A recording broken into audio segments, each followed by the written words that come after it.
Okay, here we have my MODX8, and we have a problem here with this E flat key there. So if you can see here, it wiggles, it broke the other week. All the other ones, they're fine. I did not drop this. I did not drop anything on it. I was just playing one day, and all of a sudden, it was broken. It's about 3 years old. Really shouldn't do that, of course. So it does play. So if I had this plugged in, and as I would press it, it would sound. So in a pinch, I could still play it and use it, but I obviously don't want to continue using it when it's broken like that. So I'm going to take this apart and try to fix it. So the new keys I got from this place, Centaur, costs $19, $11 for standard shipping. You could also get these from eBay. I saw a few options there. They were all used. The new options were not available when I was purchasing it, so I went with this other group. It took 10 days for it to arrive. It probably should have arrived sooner, but they gave me the tracking number, so I was able to watch what happened. They packaged it up. They got it to the post office right away. It was delivered within 3 days to a facility kind of close to where I live. But then it sat there for a few days, then went back to Texas, where this place is located, and then finally turned around and came back and was delivered again 10 days after I ordered it. But probably like about 5 or so days was just due to some kind of mix-up with the shipping. All right, and here's the package. And you can see the keys here. So they come in a set like this, so all the black keys come together. And taking a look, it looks like these are the right things. Okay, so now we have this thing flipped over, and there's a bunch of screws. We've got a back row with 9 screws there. You can see in there, a bunch of Phillips screws. On the sides, we have 3 screws there. Up front, we have like 15 screws across the front, some side. There's a whole bunch of screws here in the middle section, so 3 rows here. Alrighty, all 55 screws are removed. And lifting up the back carefully. This is the keyboard still upside down, and I very gently folded the top, or rather the bottom cover, back, and I have it resting against my couch. Now you can see here there's a lot of connections here that I was very careful to try not to disrupt. Of course, it goes without saying, it's probably not recommended to do this. Anyway though, still need to get at the keys. So there are some metal guards here in place, screwed in, more Phillips screws to remove, so I'm going to remove those. And then here within the keys, there's more screws. Looks like there's 8 of them that need to be removed, so I can remove the entire key bed. If you notice down here, there's this ribbon connection here with the keys, so we're gonna have to be very careful. So these screws across the front, there are 12 of them holding in these metal bars, so those come out really easily. Then there were the 8 screws here. I removed all those. Used Phillips screwdriver along with some tweezers to gently remove those without dropping them anywhere. So now the keyboard bed is mainly free. The remaining difficulty right here is this ribbon. And you can see here it's connected to the keyboard and comes back here. So you see there where it's connected.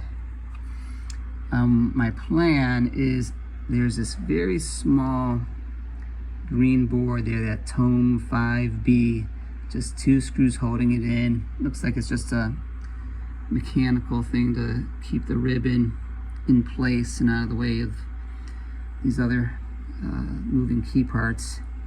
So I'm going to remove that, and then I'm going to have to very gently remove that ribbon attachment from that PC board. Okay, here's a close-up. I just disconnected the cable, and you can see here that white part, that stays there. I didn't realize that at first. I was trying to disconnect that, but no. You just take this cable here with 2 hands, one on each side, just pull it straight up, and you see it comes out like that. Okay, so again, 2 hands on the cable,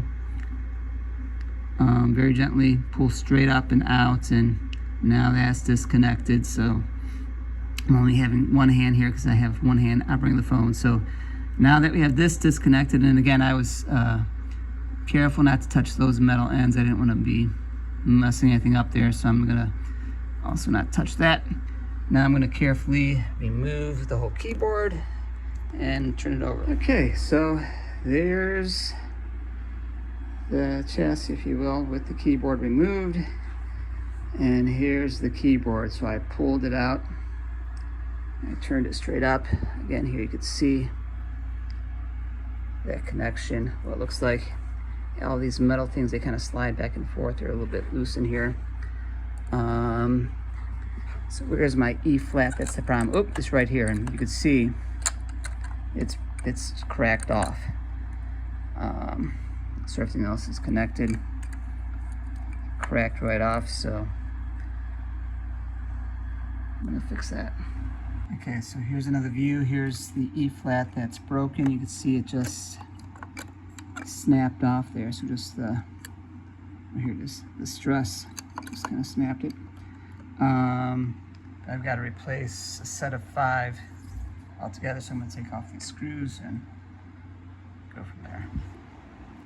Okay, so removed screws there, and now that's disconnected here. It's not lifting out though, so something else is going on here. Okay, trying again, and it's not just the black keys that come out of this octave, but the whole octave. Okay, so you just kind of push down gently there, and there we go. We've got the whole octave out. Let's see what that looks like. Okay, here's my keys. Here's just a close-up again of, or rather, here's a close-up of that broken one. Just some stress of the plastic and it cracked. Now with the octave out, the black keys just slide out there. Looks like we just slide the new ones in. We should be good to go. Here's a close-up shot of the old keys. Notice how right over here there's these rubber stopper things at the very ends of the keys. If the ones you get don't have those, you might want to transfer these rubber pieces from the old keys to your new ones. Otherwise, the new keys might be a little loud. The keys I got did have new rubber stoppers, so I didn't have to do that. Okay, here's a close-up of how we have to reattach this. So we see there's these guides for the keys there, and then also these white guides that the keys need to attach to, so that they're pushing down there as you play them.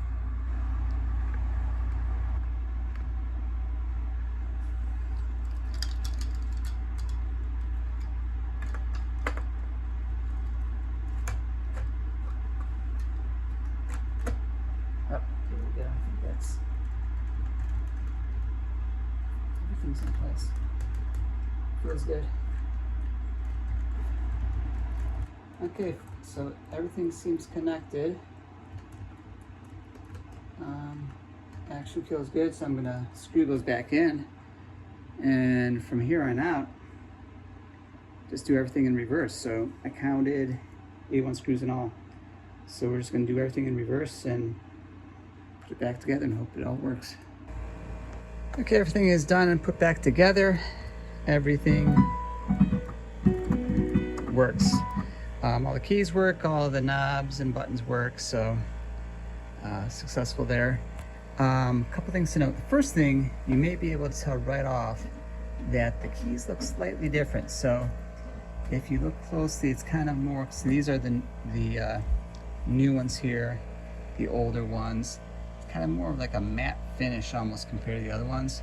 If that's a big deal to you, I mean, it's not super noticeable at certain angles. You definitely can notice it though, so something to be aware of. Putting things back together was pretty uneventful, just kind of straightforward, screwing everything back in, opposite order of how it was taken apart.